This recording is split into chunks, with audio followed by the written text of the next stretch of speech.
Michigan Out of Doors Online is brought to you in part by... For over 30 years, Vanguard Outdoors has made the gear that turns a regular hunt into another fine day of field. We know that a good shooting stick or a nice pair of binoculars can make or break your day. Our design teams include serious hunters who work hard to bring you the best sporting optics, shooting sticks, tripods, bags, and more. We are Vanguard Outdoors. Hello everyone, welcome to Michigan Out of Doors. I'm Jenny Silik, and we put together a great show for you this week. We'll introduce you to a brother-sister duo who's been a staple in the Lake St. Clair Walleye Association for decades now. You won't want to miss that story. And Jimmy's got another exciting adventure in store for us this week.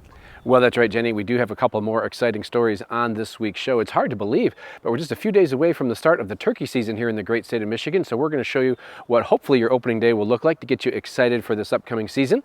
And we're also going to learn more about prescribed burns on this week's show, something the DNR does from time to time and does it this time of the year, how it affects us as sportsmen and how it may affect you as a mushroom hunter specifically. Lots of good stuff on this week's show, lots of variety. You stay tuned. I'm Jimmy Gratzinger, and it's time for Michigan Out of Doors.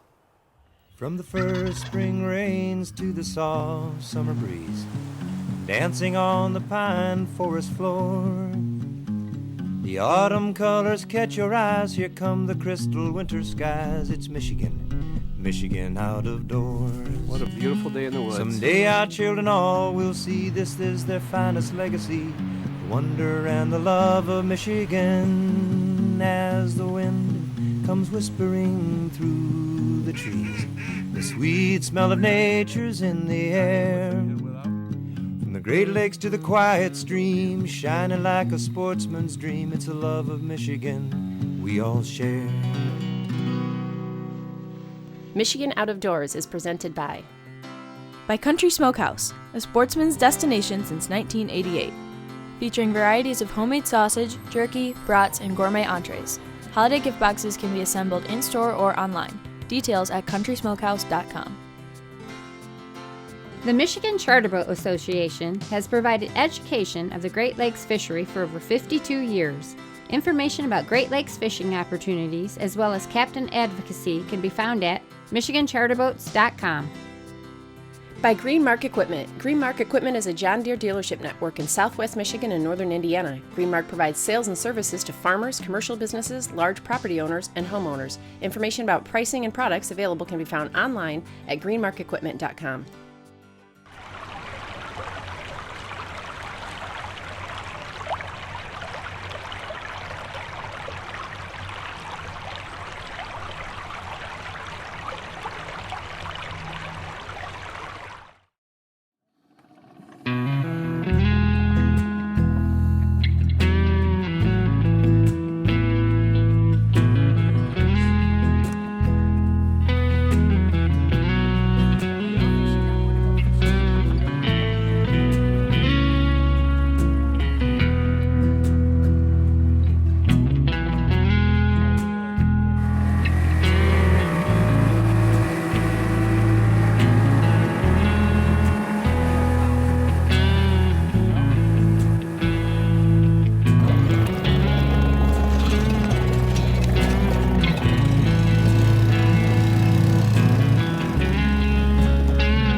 If we're going to run two leads, we'll run a 6-footer and a 20-foot right now because it's easier to get in and out over here. But in the springtime of the year, when we run the 40, like we seem to catch more bigger fish on the long lead away from the boats.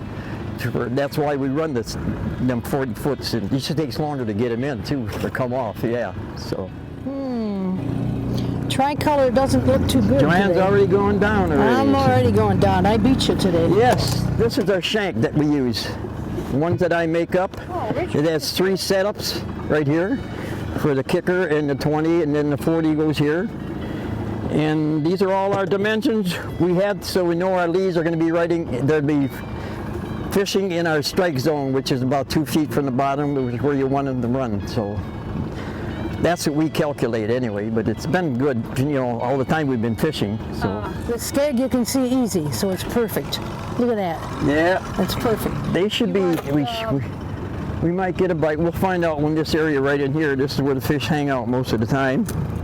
Most sportsmen across the state have probably never heard of Richard and Joanne Cook, but among Southeast Michigan walleye fishermen, they are living legends. This brother and sister have been fishing together their whole lives and fine-tuning their presentations, hand lining in particular. They're definitely known for their hand line and wire line and whatever you want to call it. It's kind of a somewhat dying art from what it used to be, but it's basically, I haven't been out fishing with him before. He's a master at boat control. You get in a certain area and certain baits and certain sizes and speeds, they are just phenomenal at it. Just plain phenomenal. I've been out next to him in my boat catching some, but nothing compared to what they do. They just, I don't know, got a sixth sense. I couldn't tell you exactly, but they're just good at it. That's all I can tell you. They're just locally known for that, especially that part of it, that's for sure. Once the sun gets higher, the fish will go in the dirtier water and get away from that clean water. They don't want that sunlight directly in their eyes, so they go in that dirty water. If it was deeper and they had to stay in the water, they'd go down deeper and deeper as the sun goes up. Mostly 27. So they'd be hiding toward the bottom for sure. That's clean water. When the person, whatever side that's got on, you turn into there so you can keep the fish away from the side of the boat as much as you can. Yeah, he's probably on the kicker. No, he's on the 20. Aha! Just bring it up here. I'm going down. Here, grab the 20. You want the net or no? The other line went around here. Net or no? No. He's caught on the other line. We'll get it. Just lay it down. We got it. Want more boat? No, that's good. Okay. Got 2 hooks in them. 2 hooks, it'll come. Hit the clown. There he is. Yeah, I made the wrong change. That's a good one. We'll put him back. He may turn out to be a 10-pounder, you never know. So Hand lining is a very effective technique for fishing walleye, but it does take a lot of practice to get the presentation correct. Well, if I have my foot steering, I'd be steering my foot, then I can be able to use both hands. But seeing that I got to constantly move the steering wheel and we're, what do you call it, speed freaks too. We have to have correct speeds on. We're going to, this motor right now, I can tell the speed we're going just by the sound of this motor. I know I'm going the right speed, especially being quiet like this. But we got a hump coming up here. I'm going to have to watch because it comes way up. But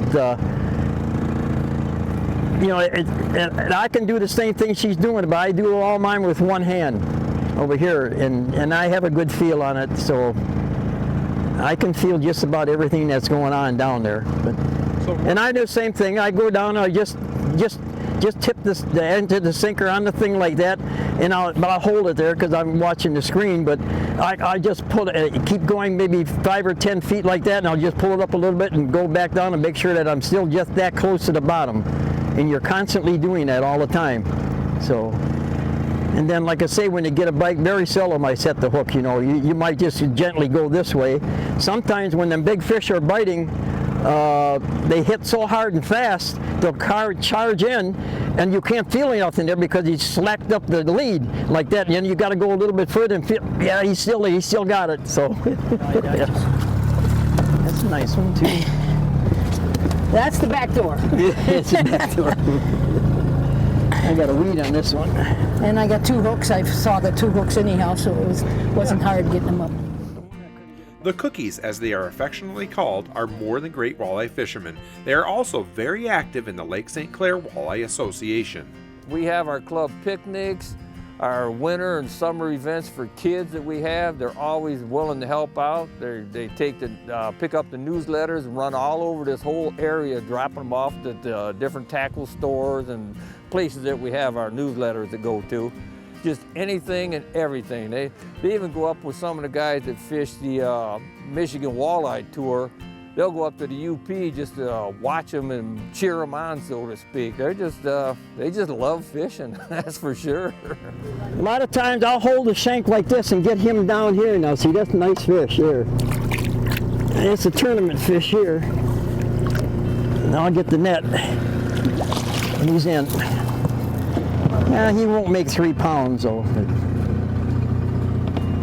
I have a scale in there, but it doesn't make any difference there. But he's just a little bit bigger than normal. At least I didn't mess his eye up there. It's still good yet. So we'll drop him in here. Boy, they're fast. Amy here? Whoa, whoa, whoa, whoa. Where are you going? Come on. Come on. 20. I just put those double bait on, Rich. I told you to put that bait I put them on. See? I put them on. Coming up with my shank.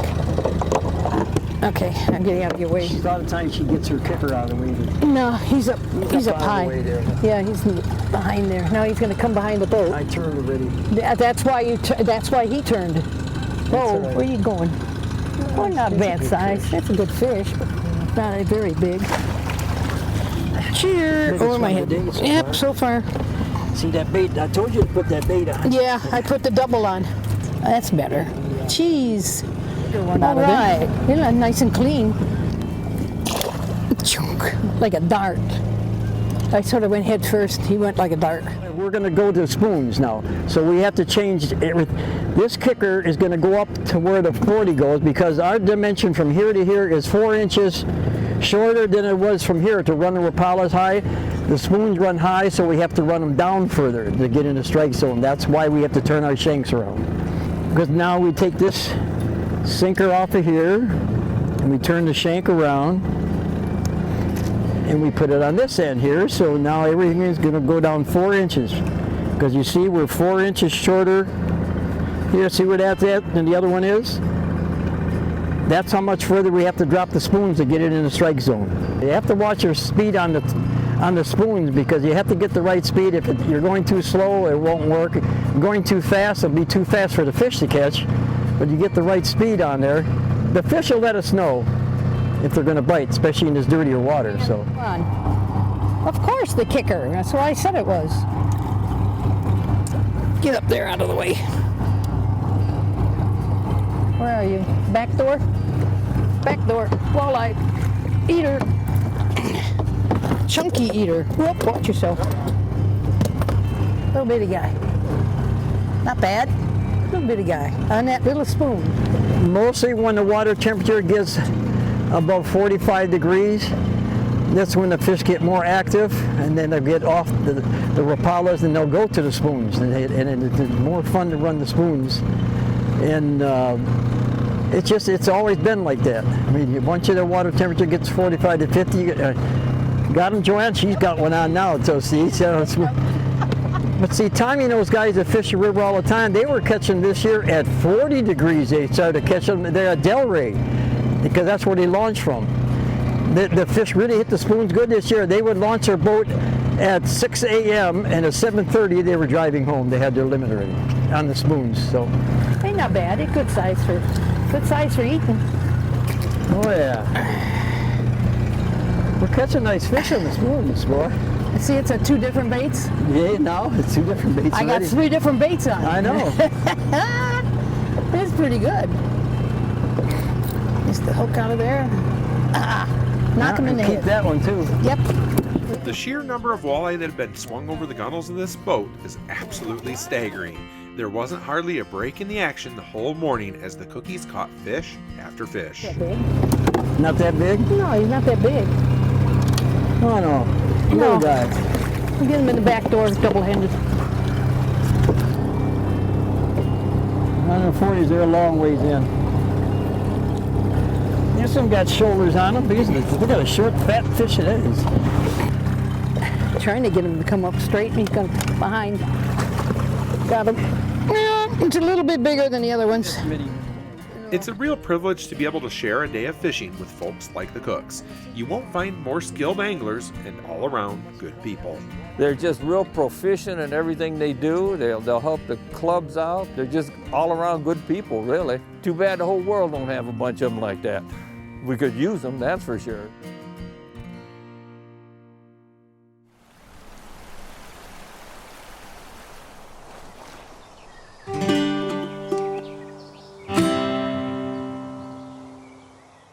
For our next segment on this week's show, I was down in Barry County with the DNR to learn a little more about prescribed burns and why you're likely to see more controlled burns this time of year.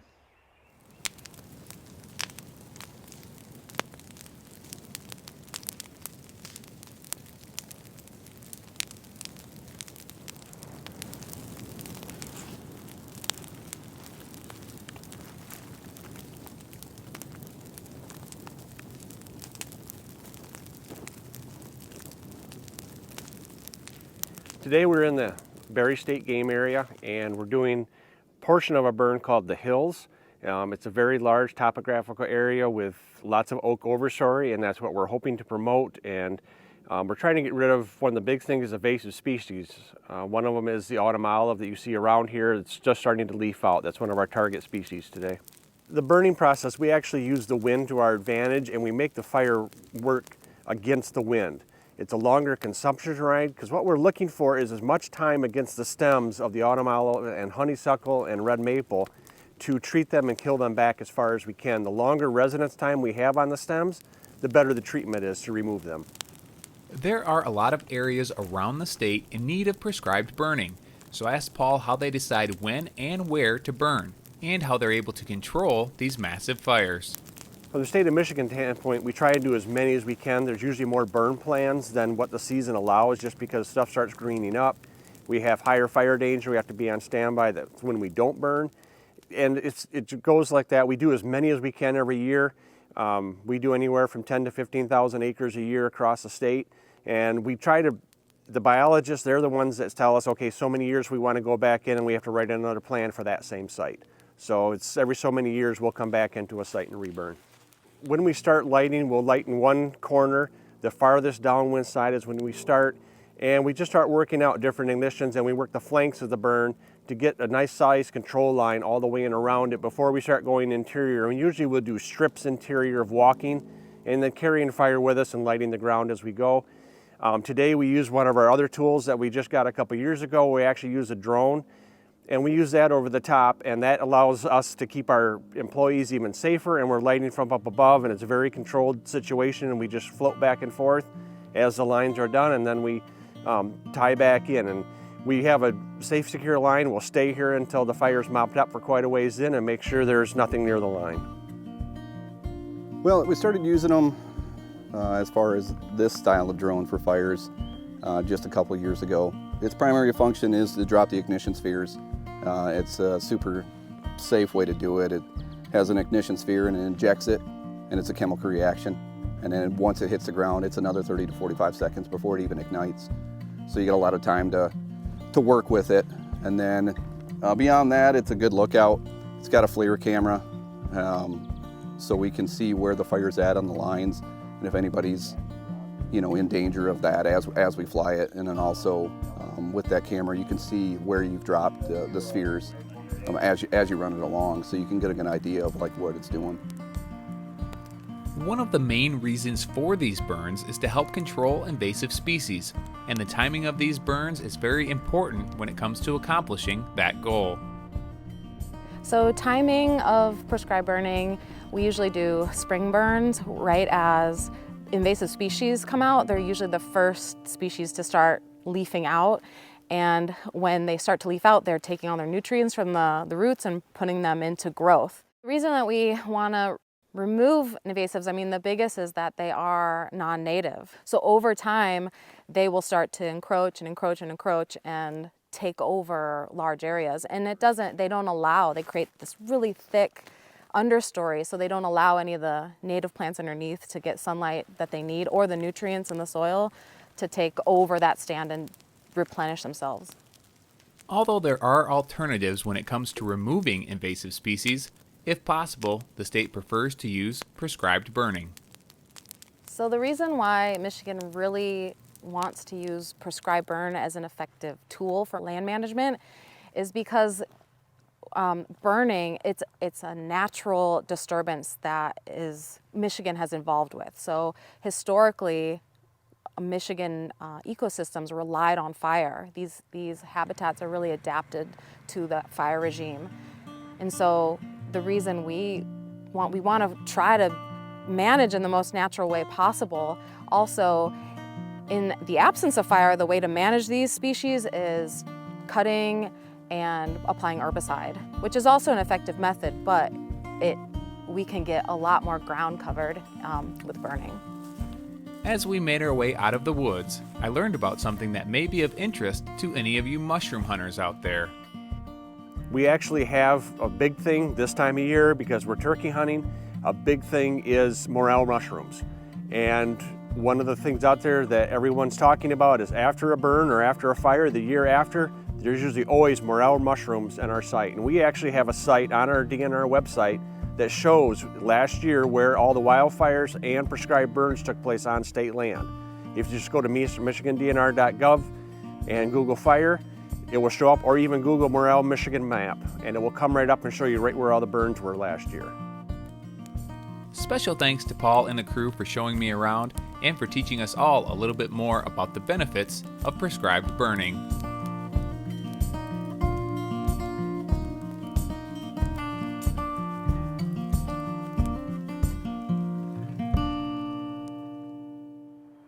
Well, it's hard to believe that the turkey season is only just a few short days away. It seems to sneak up on me every year. What we're going to do right now is show you a hunt from a year or so back just to get you excited for what hopefully your opening morning may look like.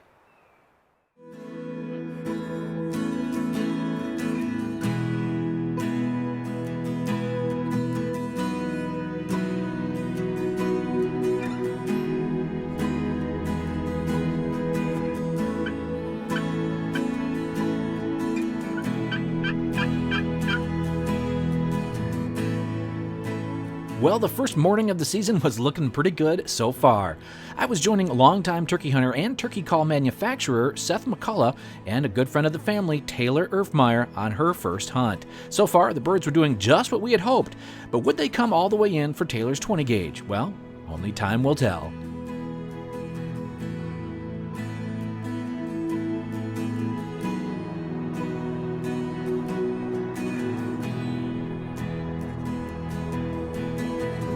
The birds made it to about 60 yards, and for whatever the reason, were not interested in coming any closer. We tried and tried, but no luck.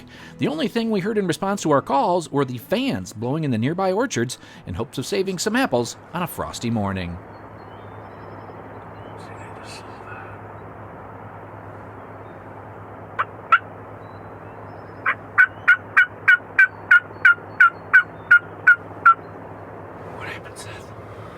Well, we set up kind of bad this morning, honestly. We had a perfect setup. They came right across the field, but we had the blind set up so that the sun is shining right into our blind. And anyway, I think they just got nervous. They got up 60 yards we ranged them at, and I mean, some turkey guns for sure you can do that, but with this 20 gauge that Taylor's shooting, I'd like them to be about 40, 45 at the most. So I thought they were going to be hot and come right in, but they obviously, I'm pretty sure they could see into the blind, so that was the issue. So, you know. They're still out there. Yeah, they're still out there, and there's another tom floating around somewhere, so we're going to be a little bit patient and see if we can get them to come in later on.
Can you shoot me again? He's racking the shell. He's dead. He's dead now. What do you say, young lady? I don't even know. The morning was pretty outstanding. Lots of birds, lots of action, some close calls, and then it all came together like we were hoping. Seth has taken a lot of first-timers out and continues to do so because he wants to see new people experience turkey hunting, and just because it's a ton of fun as well. Another great part of early success is heading to the local breakfast spot for some after-the-hunt celebration. Good luck to all the hunters who still hold a tag, and thanks to Taylor for letting two old guys tag along on her hunt here in Michigan's Out of Doors. Thank you so much for checking out Michigan Out of Doors TV this week. Make sure you join us again in the next couple of weeks here. We've got a lot of great things headed your way. Right now we are out casting for walleyes on the Detroit River and Lake Erie. That'll be on in an upcoming episode. And turkey season is right around the corner. If you want to see where we are and what we're up to, you can always check us out online. Well, that's right. We are going to be out in the woods and on the water quite a bit over the next several weeks, hoping to bring you as many brand new stories as possible. Make sure you get out and enjoy everything our state has to offer this time of the year. And as always, if we don't see you in the woods or on the water, hopefully we'll see you right back here next week on your PBS station. Michigan Out of Doors is presented by. Do you dream of somewhere bigger than your backyard? You can get there with Greenstone. Whether you want to hunt, fish, hike, or just watch the sunset, we're ready to help you own your place in the great outdoors. To learn more, visit greenstonefcs.com. By Alta Equipment Company, providing sales, rentals, service, and parts because uptime matters. From earth moving to landscaping and light construction, Alta offers over 50 brands across 7 Michigan locations to serve you. More information online or 844-GO-2-ALTA. When I wander far away, a dream stays with me night and day. It's the road that leads to my home state. I am a Michigan man. Changing seasons paint the scene like rainbow trout in a hidden stream. The white-tailed deer in the tall pine trees. I am a Michigan man. I am a Michigan man. Ask where I'm from and I'll show you my hands. Lord above, I love this land. I am a Michigan man. From the Keweenaw down to St. Joe, Kalamazoo, east to Monroe, to St. Marie.